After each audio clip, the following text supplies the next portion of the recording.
இன்னும் தேவை கிருபை தாருமே. ஆம் கர்த்தாவே, இம்மட்டும் எங்களோடு கூட இருந்தீங்கப்பா, உங்களுக்கு நன்றி அப்பா. இப்பொழுது உடைய வார்த்தைக்கு நேராக நாங்கள் கடந்து வருகிறோம். அடியனை முழுதுவாக உடைய கரத்தில் ஒப்பு கொடுக்கிறேன். குற்றங்கள் குறையில மன்னிங்கப்பா. உங்களுடைய சட்ட நிழல் மாத்திரம் வெளிப்பத்தக்குப்பா. நீங்க பேசுங்க, நாங்கள் கேட்கிறோம்.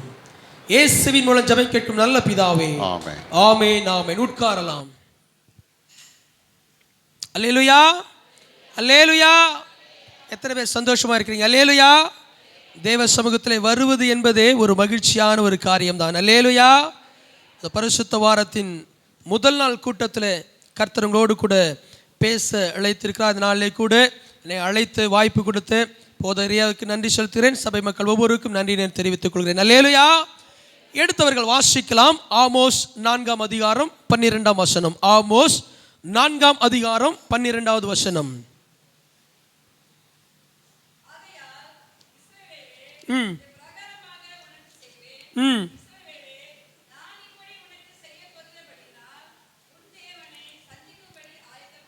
உன் தேவனை சந்திக்கும்படி ஆயத்தப்படு. அல்லேலூயா. இந்த வசனத்தின் இறுதி பகுதி இவ்வாறு முடிகிறது, உன் தேவனை சந்திக்க ஆயத்தப்படு. அல்லேலூயா. சபை மக்களுக்கு ஒரு அன்பான வேண்டுகோள். வசனம் சொல்லும்போது வேதத்தை பாருங்க. வசனம் முடிச்சதுக்கப்புறம் யாரை தான் பார்க்கணும்? என்ன தான் நீங்கள் பார்க்கணும். அல்லேலூயா. நீங்கள் குனிஞ்சிங்கன்னா நீங்கள் பைபிள் படிக்கிறீங்களா இல்லை வேறு ஏதாவது சிந்தனையில் இருக்க எனக்கு தெரியாது. கூடுமான வரைக்கும் என்னை பார்த்தீங்கன்னா தான் உங்களுக்கு செய்தி புரியும். கொஞ்சம் வேகமாக நான் கடந்து செல்வேன். அநேக காரியங்கள் இருப்பதனால தயவு செய்து நிமிர்ந்து பார்க்குமாறு அன்போடு நான் கேட்டுக்கொள்கிறேன். அல்லேலூயா. வசனத்தின்படி உன் தேவனை சந்திக்க நீ ஆயத்தப்படு. ஆண்டவருடைய வருகை 3 விதம். ஒன்று, ஏற்கனவே அவர் வந்துவிட்டார். பாலகனாக, குழந்தையாக, இரட்சகராக இந்த உலகத்தில் பிறந்து சிலுவை மரணத்தை ருசி பார்த்து பரமேறிவிட்டார். இது முதல் வருகை முடிந்தது. ஆனால் இரண்டாவது ஒரு வருகை, என்ன வருகை என்று சொல்லி பார்க்கும் பொழுது ரகசிய வருகை. ரகசிய வருகையினுடைய அர்த்தம் என்ன என்று சொல்லி பார்க்கும் பொழுது, மணவாளனாகிய கிறிஸ்து மணவாட்டியாகிய நம்மை அல்லது மணவாட்டியாகிய சபை ஆயத்தமுள்ள அப்படியாக இருக்கிற மணவாட்டியை தம்மோடு சேர்த்து கொள்ளுகிற ரகசிய வருகை என்கிற இரண்டாவது வருகை. அல்லேலூயா. இந்த வருகையிலே யாரெல்லாம் கிறிஸ்துவுக்கு அல்லது மணவாளனுக்கு முன்பதாக மாசற்றவர்களாக நிற்கிறார்களோ, காத்து கொண்டிருக்கிறார்களோ, அவர்களுக்கு மாத்திரம் கொடுக்கப்பட்டது அல்லது அந்த சூழ்நிலை கொடுக்கப்படுகிறதான் இரண்டாவது வருகை. அல்லேலூயா. மூன்றாவது வருகை நமக்கு தெரியும். ராஜாவாக வருவார், பூமியை நியாயம் தீர்க்க வருவார், ஆளுகையை நமக்கு கொடுப்பதற்காக வருவார். அல்லேலூயா. இந்த நாளிலே நாம் பார்க்கிற ஒரு காரியம், மணவாளனாகிய கிறிஸ்துவை எதிர்நோக்குகிற மணவாட்டியாய் நான் வாழ்ந்து கொண்டிருக்கிறேனா?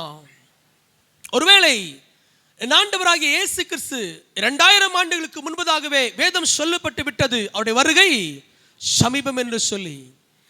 தேசத்தில் நடக்கிற அல்லது இந்த உலகத்தில் நடக்கிற யுத்தங்கள், கொள்ளை நோய்கள், பூமி அதிர்ச்சிகள், இவைகள் எல்லாம் வேதத்தில் சொல்லப்பட்டிருக்கின்றன. இவைகள் எல்லாம் சம்பவிக்கும். அல்லேலூயா. ஆனாலும் முடிவு வராது. அப்போ இந்த நாட்களில், ஒருவேளை இந்த தவசில் இந்த நாட்களிலே கடைசி வாரத்தில் வந்திருக்கிறோம். ஆண்டவர் இன்றைக்கு நமக்கு கொடுக்கிற ஒரு எச்சரிப்பின் செய்தி என்ன? இன்று ஆண்டவரை சந்திக்க நான் ஆயத்தமாய் இருக்கிறேனா?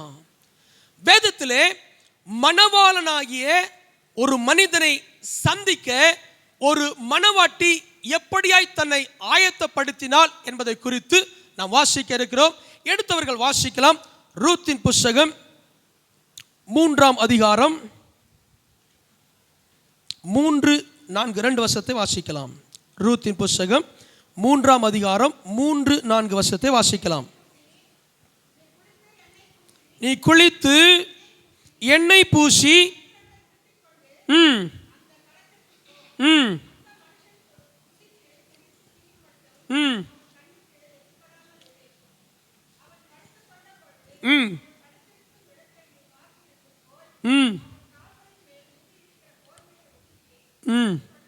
போதும்.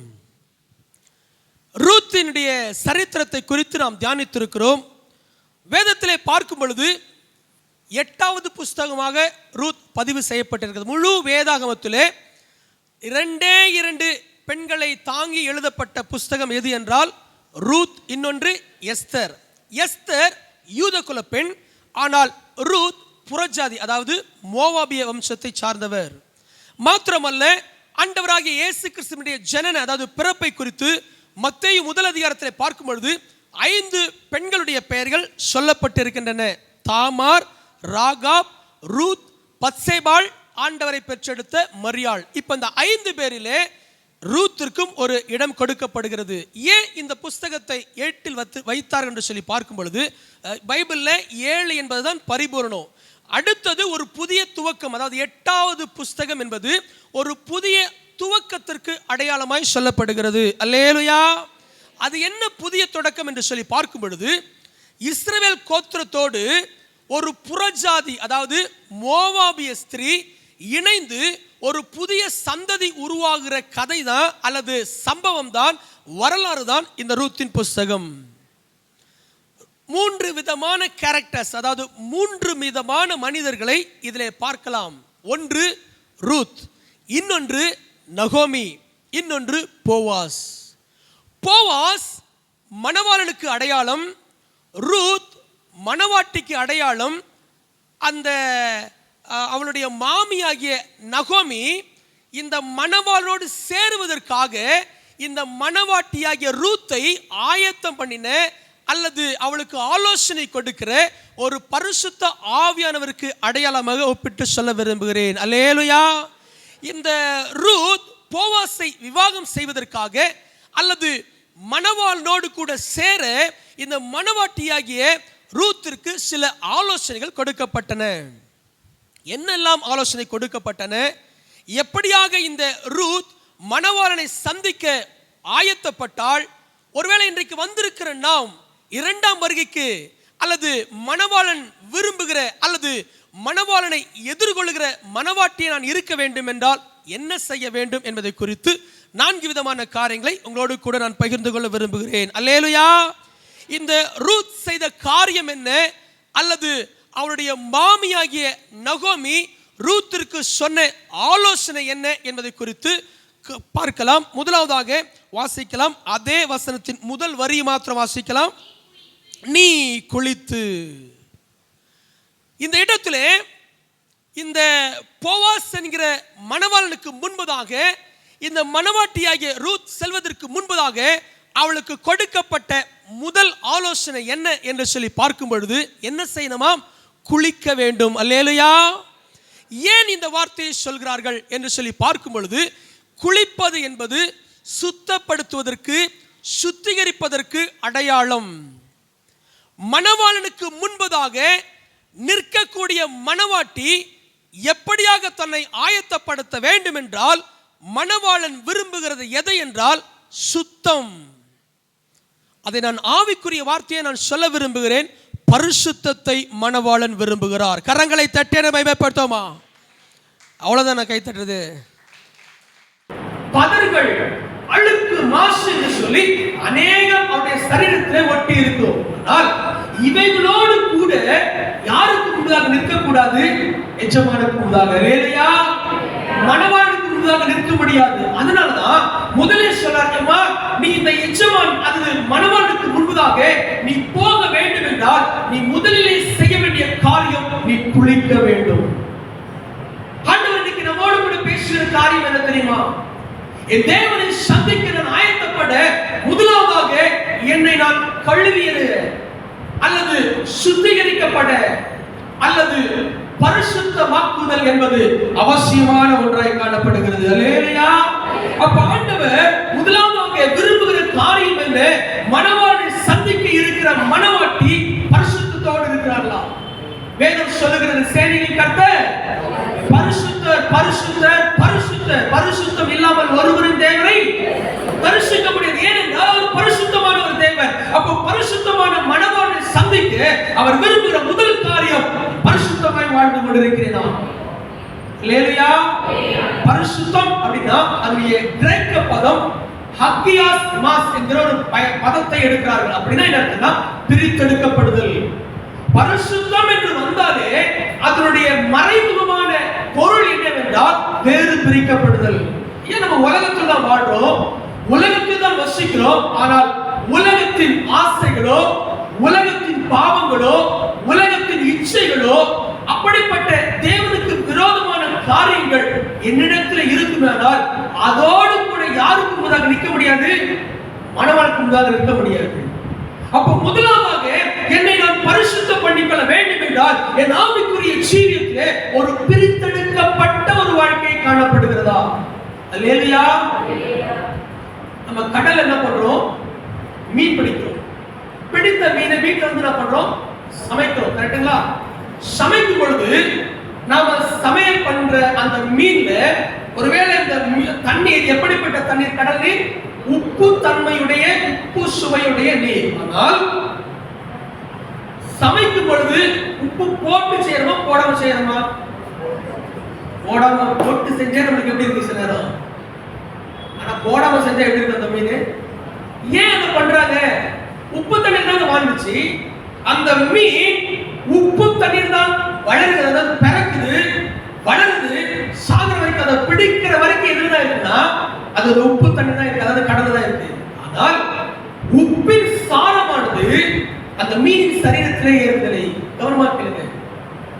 உப்பு தண்ணீரிலே அது வளர்ந்தால் கூட, பிறந்தால் கூட, வளர்ந்து அது முடிவு பரியிலும் அது உப்பு நீர்ல தான் இருக்கு, அந்த கடல் தான் இருக்கு. ஆனால் அந்த உப்பின் அந்த சாரமானது, அந்த சுவையானது எதுல ஏறலன்னா அந்த உப்பின் சரீரத்திலே ஏறுவதில்லை. அதே தான் கிறிஸ்தவ வாழ்க்கை.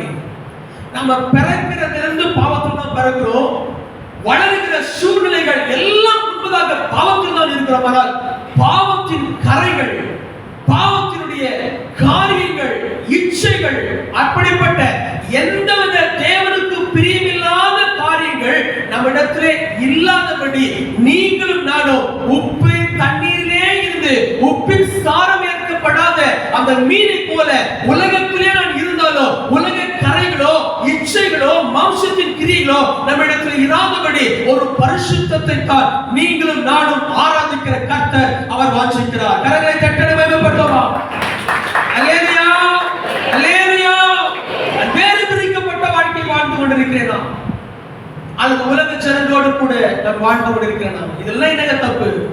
உலகத்துல நடக்காதா? இருக்கு பெரிய பாவம் எல்லாம் ரொம்ப சர்வசாதாரணமாக நடைபெறுகிறது. காரணம் தெரியுமா? ஒரே ஒரு வார்த்தை, அட்ஜஸ்ட்மென்ட் தான். என்ன தெரியுமா? இதுல என்ன தப்பு இருக்கு? எல்லாம் தானே செய்யறாங்க. ரொம்ப தப்பு. நாம் அதை செய்யக்கூடாது. ஏனென்றால் நீங்களும் நானும் வேறு பிரிக்கப்பட்டவர்கள், பிரித்தெடுக்கப்பட்ட ஜனங்கள். அப்போ ஆண்டவருக்காக நான் வாழ்கிற இந்த பரிசுத்தமான வாழ்க்கையிலே உலகத்தின் காரியங்களோ, உலகத்தின் இச்சைகளோ படாதபடி, கரைவிடாதபடி வாழும்போதுதான் உங்களையும் என்னையும் படைத்தாண்டவர் அந்த பரிசுத்தத்தை அவர் விரும்ப வல்லவராய் இருக்கிறார். கரங்களை தட்டி மகிமைப்படுத்துவோமா? அல்லேலூயா. வாசிக்கலாம். ஆதியாகமம் புத்தகம் 19ஆம் அதிகாரம் முதல் வசனத்தை வாசிக்கலாம். ஆதியாகமம் 19ஆம் அதிகாரம் முதல் வசனம். அந்த இரண்டு தூதரும் சாயங்காலத்திலே சோதோமுக்கு வந்தார்கள்.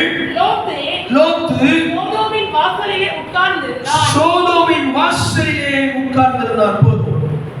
சோதோம் என்பது பாவம் நிறைந்த, அக்கிரமம் நிறைந்த பட்டணம். இப்போ லோத்து உள்ள இருக்காரு. ஆனால் இந்த வசனம் சொல்லுகிறது, தூதர்களை கர்த்தர் அனுப்பி அவங்களுக்கு பாவத்தை சொல்லி வெளியில வருவதற்காக கர்த்தர் உள்ள அனுப்புறாரு. உள்ளே வரும்போது இந்த வசனம் எப்படியே சொல்லுதா, இந்த லோத்து எங்க இருக்கிறான்னா சோதோமின் வாசலிலே இருக்கிறான். அல்லேலூயா. சோதோமுக்கு உள்ளே இருக்கிற வரை தூதனை பார்த்தனா பார்க்கல. ஒருவேளை எத்தனை நாள் அந்த தூதர்கள் இருந்தாங்கன்னு தெரியல. ஆனால் எப்ப தெரியுமா அந்த லோத்துவாலே அந்த தூதனுடைய எச்சரிப்பின் சத்தம் கேட்கப்பட்டது? எப்பொழுது லோத்து சோதோமுக்கு வெளியிலே, சோதோமின் என்ட்ரன்ஸ், அதாவது முகத்திலே வந்தபொழுதுதான் தேவனுடைய எச்சரிப்பு, அதாவது தூதனுடைய எச்சரிப்பு கேட்கப்பட்டது, இந்த பட்டணத்தை நாம் அழிப்போம் என்று சொல்லி. அப்போ என்றைக்கு நான் இந்த உலகத்தில் இருந்து, உலகத்தின் ஆசாபாசத்தில் இருந்து, இச்சை பாவத்திலிருந்து விலகி பிரிந்து வருகிறேனோ அப்பொழுதுதான் பரிசுத்த ஆவியானவருடைய வழிநடத்துதலை, எச்சரிப்பை என்னால் கேட்க முடியும். அல்லேலூயா. உலகத்திலே நான் இருந்து உலக ஜனங்களோடு கூட ஜனமாய் நான் வாழ்ந்து அவர்களோடு கூட நான் பழகியிருந்தால் தேவ சத்தத்தையோ தேவனுடைய எச்சரிப்பை நான் பார்க்க முடியாது. ஏனென்றால் நான் சோதமுக்கு உள்ளே இருக்கிறேனா, சோதமின் வாசலில் நின்று கொண்டிருக்கிறேனா. எனக்கு அன்பானவர்களே, உலகம் பாவம் நிறைந்ததுதான், உலகம் பொல்லாங்கு நிறைந்ததுதான். ஆனால் பாவம் நிறைந்த உலகத்திலும் பொல்லாங்கு, தீமைகள், அசுத்தங்கள், மாம்சங்கள் இருக்கிற பூலகத்திலே கூட நான் வாழ்ந்தால் எனக்கு கொடுக்கப்பட்ட, நமக்கு கொடுக்கப்பட்ட அழைப்பு நீங்கள் நானும் பரிசுத்தமாய் வாழ வேண்டும் என்பதற்காக கர்த்தர் வாஞ்சிக்கிறார். கரங்களை தட்டி மேம்பட்டோமா? அல்லேலூயா, அல்லேலூயா. மணவாளனை சந்திக்கிற மணவாட்டி முதலாவதாக தன்னை ஆயத்தப்படுத்துகிறார். குளிக்க வேண்டும், தேவனை சந்திக்க ஆயத்தப்படும். இரண்டாவதாக இந்த நகோமி ரூத்திற்கு சொல்ல அல்லது மணவாளனை சந்திக்க இவள் எப்படியாக தன்னை ஆயத்தப்படுத்தினார்? அதே வசனத்தை வாசிக்குமா? எண்ணெய் பூசி. அல்லேலூயா. குளிப்பது மாத்திரமல்ல, அடுத்தது என்ன செய்யணும்? எண்ணெய் பூச வேண்டும். ஏனென்றால் நான் மணவாளனுக்கு முன்பதாக நிற்க வேண்டிய மணவாட்டியாக என்னை ஆயத்தப்படுத்த வேண்டும் என்றால் நான் குளிப்பது மாத்திரமல்ல, அடுத்தது எண்ணெயை அவர் விரும்புகிறார். அல்லேலூயா. எண்ணெய் என்பது அபிஷேகத்திற்கு அடையாளம். உலக வாழ்க்கைக்கும் ஆவிக்குரிய வாழ்க்கைக்கும் மிகப்பெரிய வித்தியாசம் உண்டு. என்ன வித்தியாசம் அப்படின்னா, உலகத்தின் வழக்கத்தின்படி ஒருவேளை புறச்சாதியர்கள் பண்டிகைகள் நம்ம கூட இருக்கும், அதாவது சில முக்கியமான நிகழ்வுகள், திருமண சடங்குகள் நடக்கும்போது என்ன செய்வாங்க தெரியுமா? விசேஷித்த நாட்களில எண்ணெய் தேய்ச்சி பண்ணுவாங்க, குளிப்பாங்க. கரெக்டுங்களா? வீட்டுல நிறைய காரியங்கள் செய்யும் போது விசேஷித்த நாட்டின் போது இல்ல பிற சபைத்துறை இதெல்லாம் என்ன பண்றாங்க? அதிகமாய் செய்கிறார்கள். என்ன செய்வாங்க? எண்ணெய் தேய்ச்சி குளிக்க வேண்டும் என்பது உலக நியதி. ஆனால் குளித்த பிற்பாடுதான் எண்ணெய் பூச வேண்டும் என்பது ஆவிக்குரிய நியதி. அல்லேலூயா. அப்படின்னா என்ன தெரியுங்களா?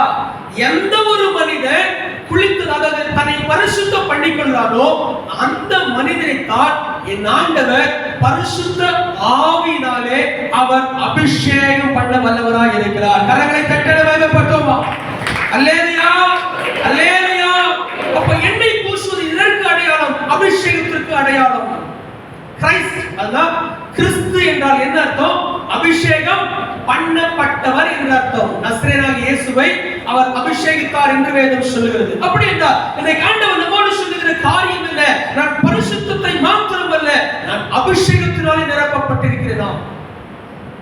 எப்பொழுது தேவ சமூகத்திலே வந்து ஞானஸ்நானம் எடுக்கிறோமோ அப்பொழுதே ஆண்டவர் நம்மை அவருடைய அபிஷேக தைலத்தினாலே அவர் நம்மை அபிஷேகம் பண்ணுகிறார். அல்லேலூயா, அல்லேலூயா. நீங்கள் நானும் அபிஷேகம் பண்ணப்பட்டவர்கள். அந்த நாட்களிலே 3 விதமான மனிதர்களை தான் அபிஷேகம் செய்வார்கள். தீர்க்கதரிசிகள், ராஜாக்கள், ஆசாரியர்கள். 3 வகுப்பு. வேற யாரும் அபிஷேகம் பண்ணாலும் அப்படி அல்ல. புதிய ஏற்பாட்டின்படி நீங்களும் நானும் தான் ராஜாக்கள், ஆசாரியர்கள். அல்லேலூயா. அப்ப அந்த அபிஷேகம் என்பது இந்த அபிஷேகிக்கப்பட்ட வாழ்வோடு கூட நான் வாழ்ந்து கொண்டிருக்கிறேனா? ஆண்டவராகிய இயேசு கிறிஸ்து ஏன் பேப்டிசம் அதாவது ஞானஸ்நானத்தை ஏன் முதன்மைப்படுத்துகிறார்கள் என்றால் அதற்கு பெரிய அர்த்தம் உண்டு. ஆவிக்குரிய அநேக ஆழமான விஷயத்திலே ஒன்று ஞானஸ்நானம். ஏன் ஞானஸ்நானம் எடுக்கிறோம் அப்படின்னு சொல்லி பார்க்கும்போது நீங்க ஆண்டவராகிய இயேசு கிறிஸ்துவை மூவர் தெய்வம் நம்ம சொல்லுவோம். என்ன சொல்லுவோம்? பிதா, குமாரன்.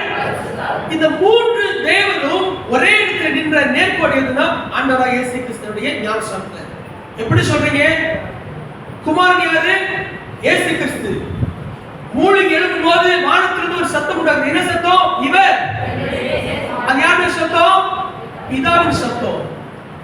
அந்த நேரத்துல யாரு இறங்குறா? பரிசுத்த எந்த வடிவிலே? புறாவின் வடிவிலே இருக்கிறார். 3ம் ஒரே நேர்கோட்டில் சந்தித்த இடம் என்றால் ஞானஸ்நானம். அதனாலதான் ஞானஸ்நானம் ரொம்ப முக்கியம். அல்லேலூயா. நிறைய பேர் எடுக்க மாட்டாங்க, விரும்ப மாட்டாங்க. ஆனால் வேதத்தின் அடிப்படையிலே இந்த ஞானஸ்நானம் எடுக்கும் பொழுதுதான் அந்த முழுமையான அபிஷேகத்தை என்னால் பெற்றுக்கொள்ள முடியும். அல்லேலூயா. அப்போ இந்த ஆவியானுடைய அபிஷேகம் என்பது ஒருவேளை ஒரே நாளில் கிடைத்தாலும் அந்த அபிஷேகத்தை நான் வைத்திருக்கிறேனா அல்லது அபிஷேகத்தை இழந்திருக்கிறேனா? யோசிக்க வேண்டிய ஒரு காரியம். ஆண்டவர் அழைக்கும் பொழுது தேவனுடைய அபிஷேகம் எனக்கு கொடுக்கிறார். ஆனால் இன்றைக்கு ஆவிக்குரிய ஜீவியத்தில் வாழுகிற நான் ஏதோ ஒரு பாவம் செய்தால், ஏதோ ஒரு சூழ்நிலை ஆண்டவருக்கு விலகினால் எனக்குள்ளாக இருக்கிற அந்த எண்ணெய் என்கிற அபிஷேகம் குறைந்து போய்விடும். பரிசுத்தமும் அபிஷேகமும் ஒன்றுக்கொன்று நேரடியானது. பரிசுத்தம் அதிகமாக எது அதிகமாகும்? அபிஷேகம் அதிகமாகும். பரிசுத்தம் குறைய ஆண்டவர் நம் மீது அல்லது நம்மை வைத்திருக்கிற அபிஷேகமானது குறைந்து கொண்டே வரும். அல்லேலூயா.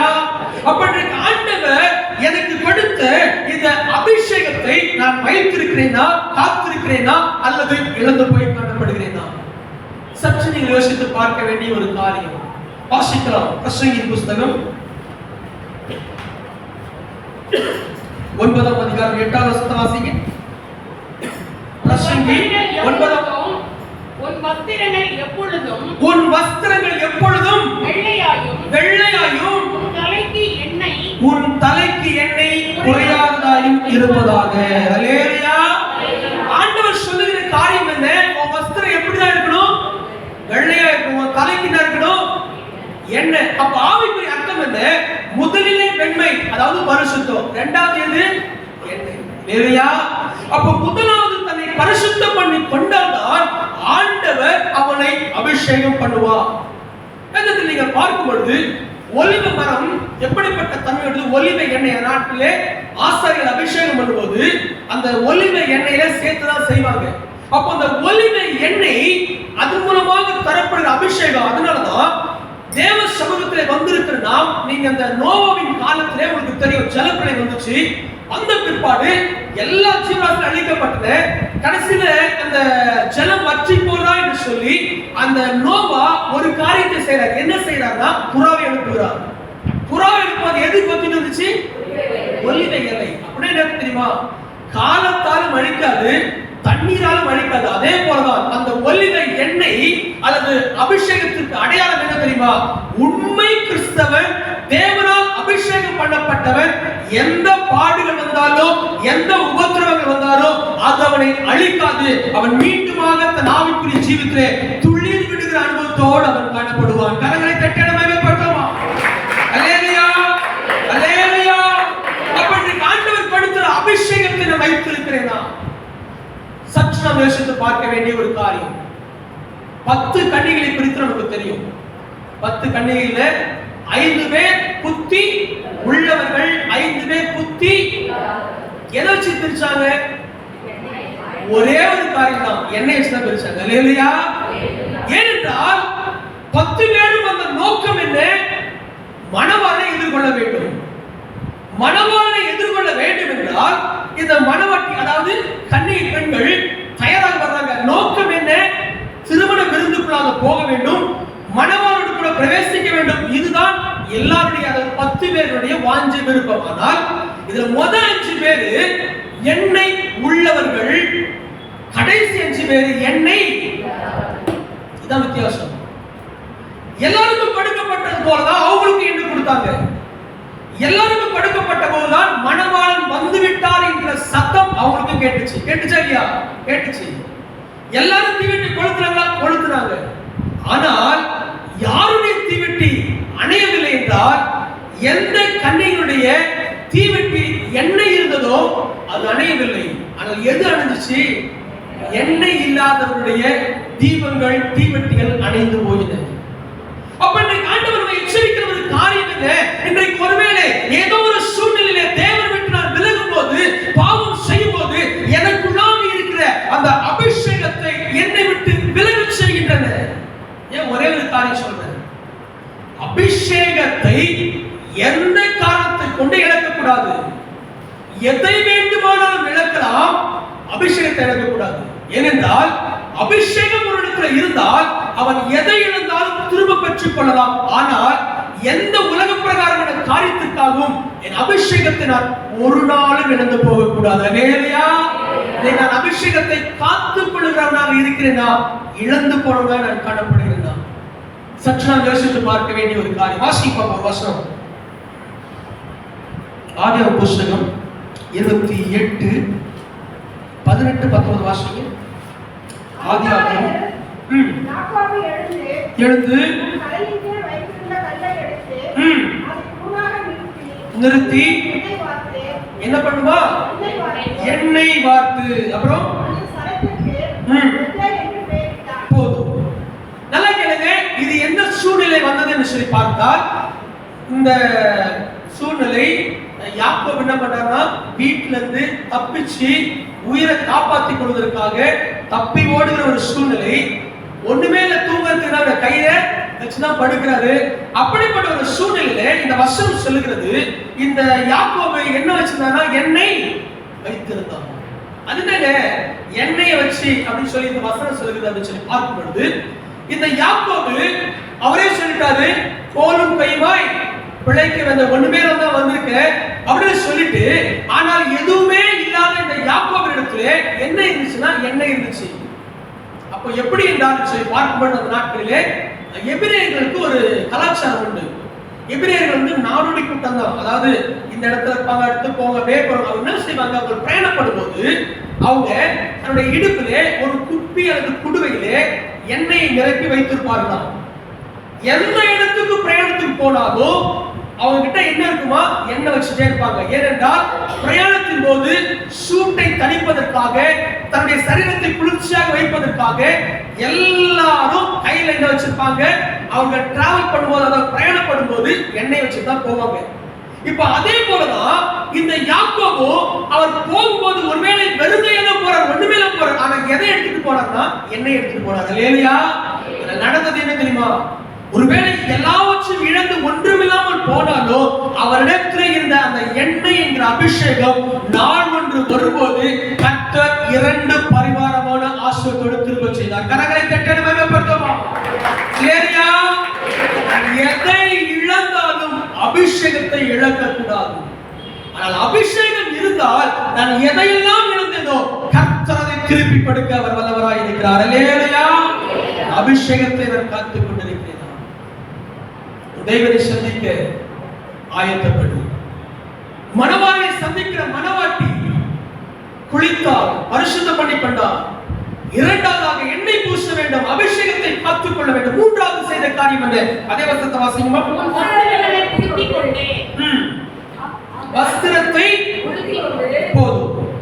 மூன்றாவது இந்த மணவாட்டி செய்த காரியம் என்ன? அல்லது மணவாட்டிக்கு கொடுக்கப்பட்ட ஆலோசனை என்ன?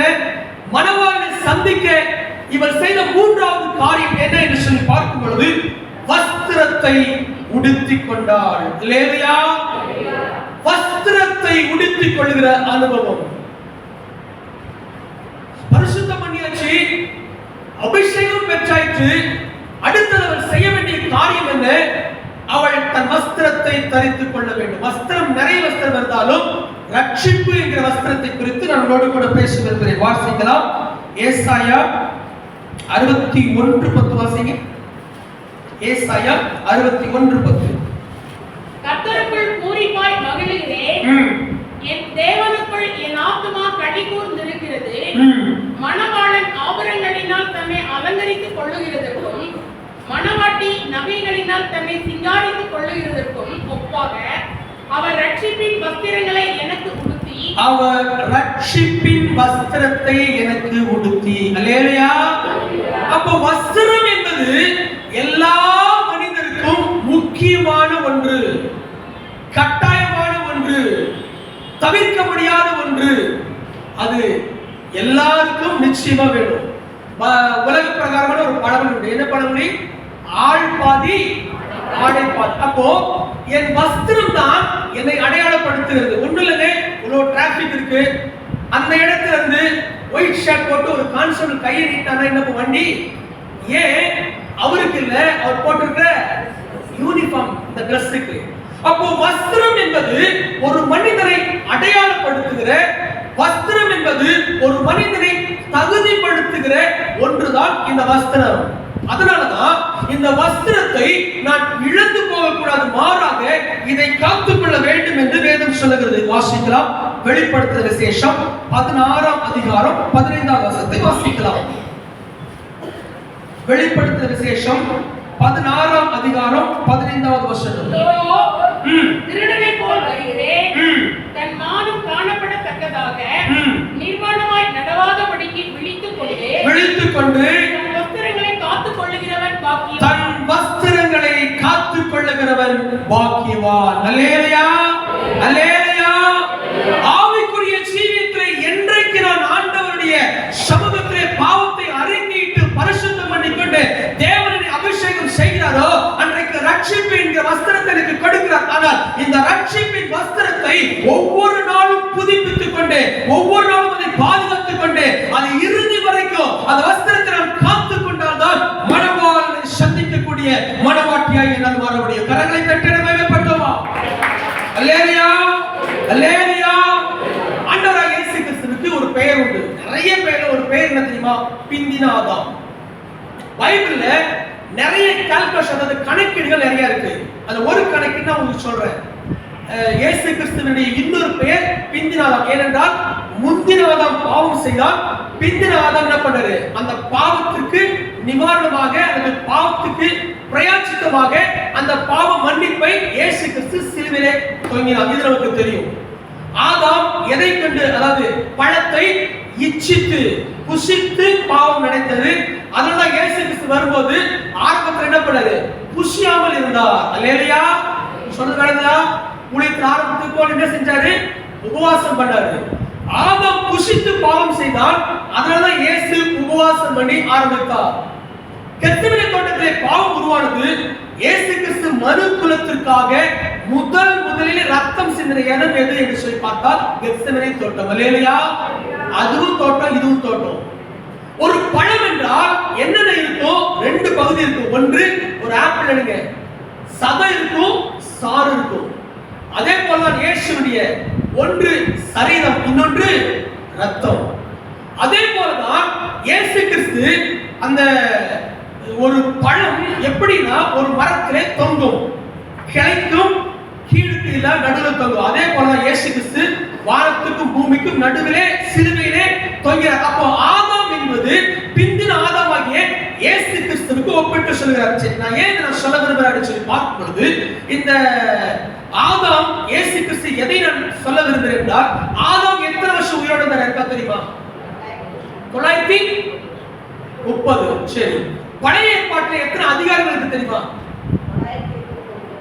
920. கரெக்ட். அதாவது முதல் அதிகாரத்துல நான் என்ன கணக்கு நான் உங்களுக்கு சொல்றேன் அப்படின்னா, முதல் அதிகாரத்துல, அதாவது ஆதியாகமம் முதல் அதிகாரத்துல ஆதாமின் சிருஷ்டிப்பு சொல்லப்பட்டிருக்கும். 921 ஆச்சா? பழைய ஏற்பாடு முடிஞ்சதா? அடுத்த அதிகாரம் 930 தெரியுமா? மத்தேயு 1ஆம் அதிகாரத்துல பிந்தின ஆதாமாகிய இயேசு கிறிஸ்துவினுடைய பிறப்பு சொல்லப்பட்டிருக்கும். அல்லேலூயா. பழைய ஆதாம் முடிந்து புதிய ஆதாமாகிய, அதாவது பிந்தின ஆதாமாகிய இயேசு கிறிஸ்து இடத்துக்கு வராது. அதனாலதான் அந்த 930 என்கிற எண்ணிலே அந்த மத்தேயு முதல் அதிகாரத்தை வைத்திருக்கிறார்கள். அல்லேலூயா. இது போன்ற நிறைய விஷயம் கால்குலேஷன் பைபிள் இருக்கு. சரி, நான் என்ன சொல்ல விரும்புகிறேன்? இப்போ ஆண்டவர் ஆதாமை சிருஷ்டிப்பதற்கு முன்பதாக எல்லாத்தையும் படைச்சார் இல்லைங்களா? எல்லாத்தையும் படைச்சாரு. அதாவது படைத்ததற்கு பின்பதாக தான் சில காரியத்தை செய்தாரே தவிர ஒரு மனிதனுக்கு தேவையான அனைத்தையும் இயேசு கிறிஸ்து என்ன பண்ணாம படைத்தார். அந்த படைப்பிலே பாவம் செய்தார் ஆதாம். பாவம் செய்த நிமித்தமாக அவர் எதை இழந்தார் தெரியுமா? வஸ்திரத்தை இழந்தார். அதற்கு முன்பதாக தேவன் தன்னுடைய சாயலிலே தன்னுடைய ரூபத்திலே உருவாக்கினார். ஆனால் எப்பொழுது பாவம் செய்தார்களோ வேதம் சொல்கிறது, பாவம் செய்து மகிமை, தேவ மகிமை அற்றல். அப்போ அந்த ஆதாம் ஏவாள் எதனால மூடப்பட்டிருந்தார்கள்? மகிமையின் வஸ்திரத்தினால் மூடப்பட்டிருந்தார்கள். அப்ப எது விலகுச்சு?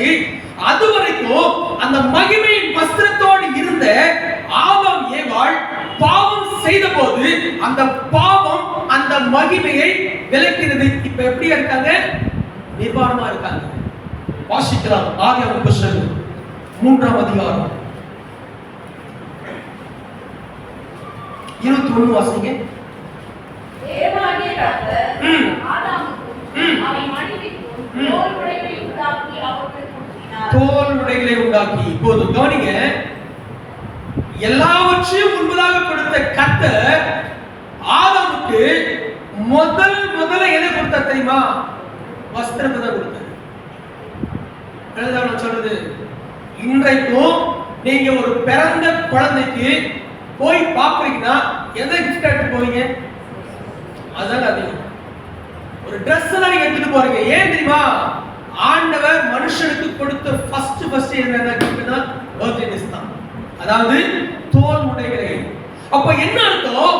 ஆதாமும் ஏவாளும் பாவம் செய்தார்கள். பாவம் செய்தது நிமித்தமாக மகிமையை, ரட்சிப்பை இழந்து இப்ப எப்படி ஆயிட்டாங்க? நிர்வாணிகள் மாறினாங்க. இப்ப அவங்களுக்கு என்ன தேவைப்படுது? வஸ்திரம் தேவைப்படுகிறது. அப்போ அந்த இடத்திலே, அந்த தோட்டத்திலே இருந்த தோல் உடைனா என்ன அர்த்தம்? ஏதோ ஒரு மிருகத்தின் தோலை கர்த்தர் பண்ண எடுக்கிறாரு. அப்போ இந்த ஆதாமும் ஏவாளும் செய்த பாவத்திற்காக, அவர்களுடைய நிர்வாணத்தை மறைப்பதற்காக ஆடை, அதாவது வஸ்திரத்தை கொடுக்க வேண்டும் என்றால் அந்த ஏதேன் தோட்டத்திலே ஒரு மிருகமானது அடிக்கப்பட்டு அந்த மிருகத்தின் ரத்தம் சிந்தப்பட்டது. அதையே நீங்க எங்க எடுத்துடுவாங்க? இன்னைக்கு உலகத்தின் எல்லா ஜனங்களின் பாவத்திற்காக ஆண்டவரால் இயேசு கிறிஸ்து ஒரு பாவமும் அறியாத ஒரு மிருகம் அந்த கெத்செமனே அந்த ஆதாம் தோட்டத்திலே அடிக்கப்பட்டது போல, கொல்லப்பட்டது போல இயேசு கிறிஸ்து சிலுவை மரத்திலே நமக்கான ரட்சிப்பின் வஸ்திரத்தை கொடுப்பதற்காக சிலுவையிலே அடிக்கப்பட்டவராக, ரத்தம் சிந்தப்பட்டவராக அந்த ரட்சிப்பை உங்களுக்கும் எனக்கும் பூரணப்படுத்தினார். கரங்களை தட்டி மகிமைப்படுத்துவோம். அல்லேலூயா. அப்ப நீங்க பிசாசு செய்கிற காரியம் என்ன? எப்படியாவது வஸ்திரத்தை எடுத்து விடலாமோ? வஸ்திரத்தை காத்துக் கொள்ள வேண்டும். அதனால வஸ்திரத்தை காத்துக் கொள்கிறவர்கள் பாக்கியவான்கள். அல்லேலூயா. பிசாசின் வேலை என்ன? என் வஸ்திரத்தை முறிந்து கொள்வது. கர்த்தருடைய வேலை என்ன? வஸ்திரத்தை தரிக்க வைப்பது. வாசிக்கிற ஒரு உதாரணத்தை லூக்கா சுவிசேஷம் 8ஆம் அதிகாரம் 27 வாசிங்க. லூக்கா 8ஆம் அதிகாரம் 27 சின்ன வாசிங்க. அவர் கரையில் இறங்கின போதே நெடுநாளாய் பிசாசுகள் பிடித்தவனும் வஸ்திரம் தெரியாதவனும். போதும். லேகியோனை குறித்து, அந்த பிசாசு பிடித்த ஒரு மனிதனை குறித்து சொல்லப்படுகிறது. அவன் பிசாசினாலே பீடிக்கப்பட்ட ஒரு மனிதன். அவன் எப்படி இருந்தா? வஸ்திரம் இல்லை. சரி, இப்போ அதிலே பாருங்க 35 வாசிங்கமா. அதே 8ஆம் அதிகாரத்துல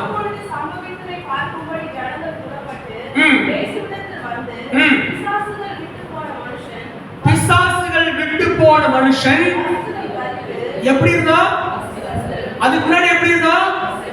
பிசாசின் கட்டிலே இந்த ஒரு மனிதன் வஸ்திரம் இல்லாத இருந்தான். இப்பொழுதோ அந்த பிசாசு அவரை விட்டு விலகினது, பிசாசு துரத்தப்பட்டது. இப்ப ஆண்டவராலே அவன் ரட்சிக்கப்பட்டா. இப்ப என்ன பட்டிருக்கான்னா வஸ்திரம் தரித்திருக்கிறான். அல்லேலூயா. நான் சொல்ல நடந்தது உங்களுக்கு. அப்போ அந்த பிசாசின் வேலை என்ன? என் ரட்சிப்பின் வஸ்திரத்தை, துதியின் வஸ்திரத்தை, மகிமையின் வஸ்திரத்தை எடுக்க வேண்டும் என்று சொல்லி. ஆனால் ஆண்டவரோ நமக்காக ஆயத்தப்படின அந்த ரட்சிப்பின் வஸ்திரத்தை நான் காத்துக் கொள்கிறேனா என்பதை அவர் பார்த்துக் கொண்டிருக்கிறார். கரங்களை தட்டி மகிமைப்படுத்துவோம். அல்லேலூயா, அல்லேலூயா. வஸ்திரத்தை காத்துக் கொள்ள வேண்டும். எனக்கு அன்பானவர்களே, ரட்சிப்பை நான் காத்துக் கொண்டிருக்கிறேனா? மணவாளனை சந்திக்க ஆயத்தப்படுகிற மணவாட்டி செய்கிற மூன்றாவது காரியம் வஸ்திரத்தை முடித்துக் கொள்ள வேண்டும். அல்லேலூயா, அல்லேலூயா. வஸ்திரத்தை நான் காத்துக் கொள்கிறாய் காணப்படுகிறா. இழந்து போய் இருக்கிறேன். நீ குளித்து எண்ணெய் பூசி வஸ்திரத்தை முடித்துக் கொண்டு நான்காவது கடைசியாக அடுத்த வருஷம் அடுத்த அப்படியே வாசிங்க. வாசிங்க, அப்படியே வாசிங்க. அந்த மனுஷன் புசித்து கொண்டு தேர மாட்டோம். எதிர்படாமல் இது அவன் படுத்து கொண்ட போது அவன் படுத்து இருக்கோ இடத்தை பார்த்து போய் அவன் கால்களின் மேல் மூடியிருக்கிற போர்வையை ஒதுக்கி கால்களின் கீழே படுத்துக்கொள். அல்லேலூயா. நான்காவது கடைசியாக இந்த ரூத்திற்கு கொடுக்கப்பட்ட ஆலோசனை என்ன, அல்லது ரூத் செய்த காரியம் என்ன? அந்த மணவாளனாகிய போவாசின் காலடியிலே படுத்துக் கொள்ள வேண்டும் என்கிற வார்த்தையின்படி அவர் செய்தார். அல்லேலூயா. காலின் கீழ் படுத்துக் கொள்வது என்பது தாழ்மைக்கு அடையாளம், தேவ சித்தத்திற்கு ஒப்பு கொடுப்பதற்கு அடையாளம், முழுவதுமாக தன்னை அர்ப்பணித்ததற்கு அடையாளம் தான் காலின் கீழே படுத்துக் கொள்வது. கரங்களை தட்டி மகிமைப்படுத்துவோம். அல்லேலூயா. எல்லாம் செஞ்சாச்சு, குளித்தாயிற்று, எண்ணெயும் பூசியாயிற்று, வஸ்திரங்களும் போடப்பட்டாயிற்று. அப்ப இந்த ஆவிக்குரிய ஜீவியத்திலே என்னிடத்திலே பரிசுத்தமும் உண்டது, அபிஷேகமும் இருக்கிறது. மாத்திரமல்ல, நான் ரட்சிப்பின் வஸ்திரத்தை தரித்துக் கொண்டிருந்தால் கடைசியில் என்ன செய்ய வேண்டும்? என் மணவாளனுக்கு முன்பதாக ஆயத்தப்பட வேண்டும் என்றால் எல்லா சூழ்நிலைகளும் நான் தேவனுக்கு முன்பதாக அர்ப்பணிப்புள்ள ஒரு வாழ்க்கையை தான் என் ஆண்டவர் வாஞ்சிக்கிறார். கரங்களை தட்டி நம்ம மேம்படுத்துவோம். அல்லேலூயா, அல்லேலூயா. அப்படிப்பட்ட அந்த தாழ்மை என்கிற, ஒப்பு கொடுக்கிற என்கிற அர்ப்பணிப்பின் வாழ்க்கை நமக்கு காணப்படுகிறதா? சற்று நாம் யோசித்து பார்க்க வேண்டிய காரியம். எத்தனை பேர் இன்றைக்கும் ஆவிக்குரிய ஜீவியத்துல தங்களை முழுமையாய் அர்ப்பணிக்காத ஒரு வாழ்க்கையோடு வாழ்றாங்க தெரியலையா?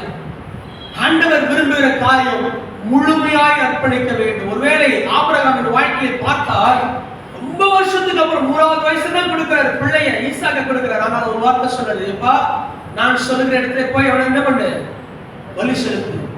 அப்ப யோசிச்சு பாருங்க, அதாவது தன்னுடைய வாழ்நாளிலே அதிகமாய் காத்திருந்து வாக்குத்தத்தம் பண்ணப்பட்ட ஒரே ஒரு பிள்ளைய பலி கொடுக்க சொல்லும்போது இந்த ஆபிரகாம் மறுத்ததாக வேதம் சொல்லல.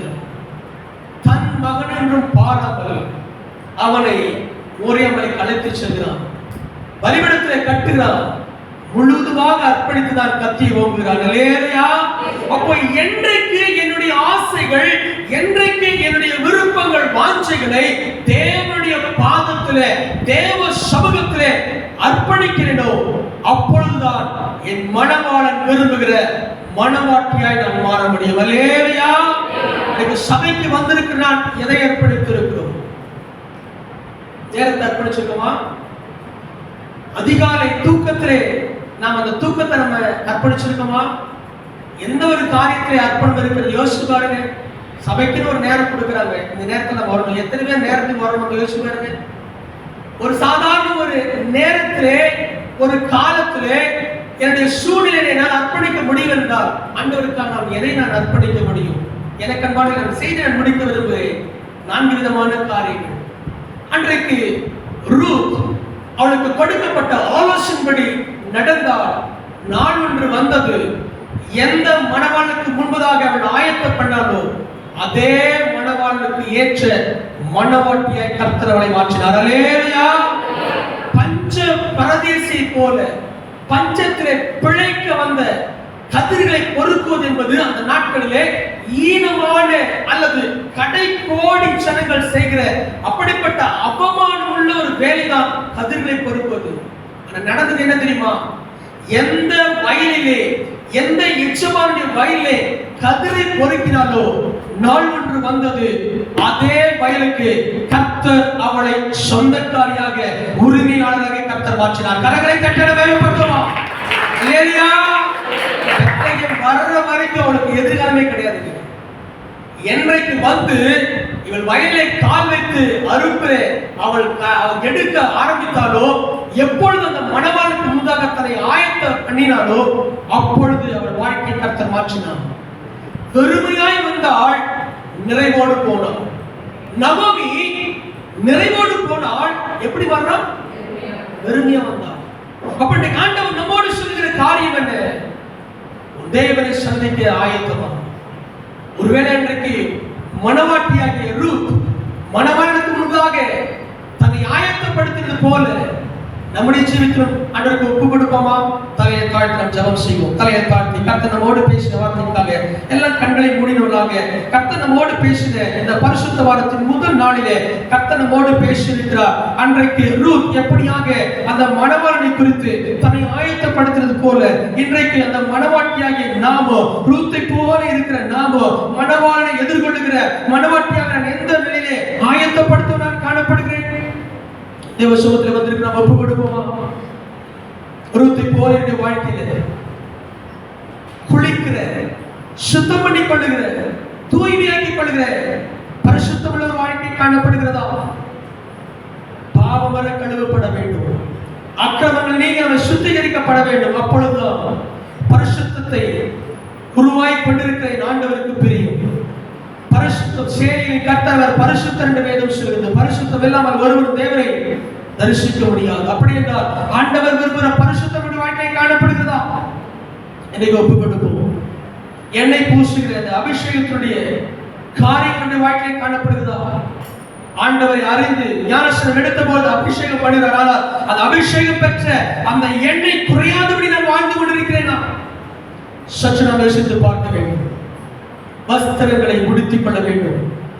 ஆண்டவர் நமக்காக வைத்திருக்கிற அந்த ரட்சிப்பு, அதே போல ஆண்டவர் நமக்காக வைத்திருக்கிற துதி வஸ்திரம், இதை நான் காத்துக் கொள்கிறேனா? அக்னி வஸ்திரத்தை நான் காத்துக் கொள்கிறேனா? வஸ்திரத்தை காத்துக் கொள்வதுதான் பாக்கியவான்கள் என்று எழுதப்பட்டிருக்கிறது. மாத்திரமல்ல, எல்லா சூழ்நிலையிலும் என் ஆண்டவருக்காக என்னை நான் அர்ப்பணிக்கிறேனா? தேவ சமூகத்தில் வந்திருக்கிறான். ஆராதனை என்பது ஆர்ப்பாட்டத்தில் அல்ல, அர்ப்பணிப்போடு முடிக்க வேண்டும். எல்லா வாயை திறந்து ஸ்தோத்திரம் செலுத்துவோமா? ஹல்லேலூயா. ஸ்தோத்திரம் செலுத்துறோம் ஆண்டவரே. உங்களுக்காக நாங்கள் அர்ப்பணிக்கிற கிருபை கர்த்தர் கொடுக்கிற நன்றி. எல்லா கரங்களை தட்டி மகிமைப்படுத்துவோமா? ஹல்லேலூயா, ஹல்லேலூயா. நன்றி, நன்றி, நன்றி அப்பா.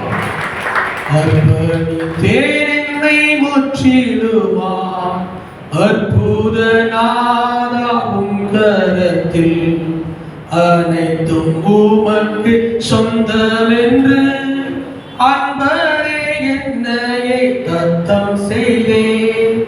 அனைத்தும் உமக்கு சொந்தமென்று அன்பரே என்னையை தத்தம் செய்தேன்.